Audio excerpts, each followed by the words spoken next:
తెలంగాణ రాష్ట్ర ముఖ్యమంత్రి రేవంత్ రెడ్డి గారికి తెలంగాణ మాజీ ముఖ్యమంత్రి బీఆర్ఎస్ పార్టీ అధినేత కల్వకుంట్ల చంద్రశేఖరరావు గారు షాక్ల మీద షాక్లు ఇస్తున్నాడు.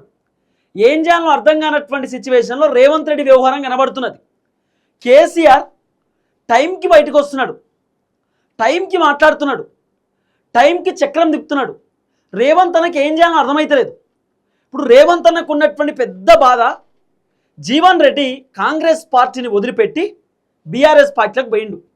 జీవన్ రెడ్డితో పాటు కాంగ్రెస్ పార్టీలో ఉన్నటువంటి దాదాపు కాంగ్రెస్ ఒరిజినల్ లీడర్లు, కాంగ్రెస్ సీనియర్ లీడర్లు, కాంగ్రెస్ కోసం పనిచేసేటటువంటి లీడర్లు, కానీ రేవంత్ రెడ్డి పైన అసంతృప్తితో, అసహనంతో, రేవంత్ రెడ్డి పైన కోపంతో, బాధతో, కాంగ్రెస్ పైన అసంతృప్తితో ఉన్నటువంటి సుమారు 15 మంది లీడర్లు జీవన్ రెడ్డి లెక్కనే కాంగ్రెస్కి రాజీనామా చేసి బీఆర్ఎస్ పార్టీలోకి పోవడానికి రెడీగా ఉన్నారు.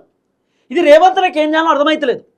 ఇదొక అంశం అయితే, మొన్న కేసీఆర్ ఇరిగేషన్ అధికారులకు ఫోన్ చేసి కాలువలకు నీళ్ళు వస్తలేవు, ఇమీడియట్లీ నీళ్ళు వదలండి అని చెప్పి ఒకే ఒక్క ఫోన్ కాల్ కేసీఆర్ చేసుడుతోటే ఇరిగేషన్ అధికారులు చకచక పనిచేసిరు, కాలువలకు నీళ్ళు వదిలేరు. రైతులు కూడా చాలా హ్యాపీ, ఖుషి అయిపోయారు. రైతులు కేసీఆర్కు ధన్యవాదాలు, థ్యాంక్స్ చెప్పారు. అప్పుడు అర్థమైంది రేవంత్ అన్నకు, కేసీఆర్ ఒక్క ఫోన్ చేస్తే పని అవుతుంది. కేసీఆర్ చెప్పినట్టు అధికారులు వింటారు. కేసీఆర్కి ఇంకా ఫాలోయింగ్ పెరుగుతుంది తప్ప తగ్గుతలేదు.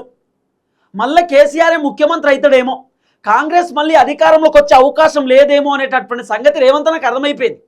అందుకే రేవంత్ అన్న మొన్న ఢిల్లీలో మీడియా చిట్చాట్లో ఒక మాట మాట్లాడుతున్నాం. ఏమని? మేము ఆల్రెడీ నష్టపోతున్నాం, మమ్మల్ని ఇంకా రెచ్చగొట్టొద్దు, మాకు డ్యామేజ్ జరుగుతుంది, మేము ఓపిక పడుతున్నాం, మమ్మల్ని రెచ్చగొడితే మేము ఊరుకోం. రేవంత్ అన్న చెప్తున్నటువంటి మాట.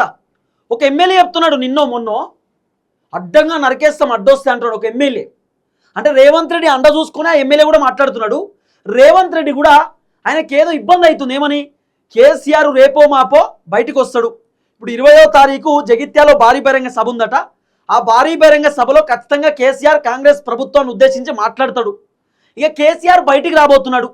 కేసీఆర్ బయటకు వస్తే మళ్ళీ కాంగ్రెస్కి డ్యామేజ్ అవుతుంది. ఇంకోటి, కేసీఆర్ టైంకి బయటకు వస్తున్నాడు, పీక్ టైం ఇప్పుడు.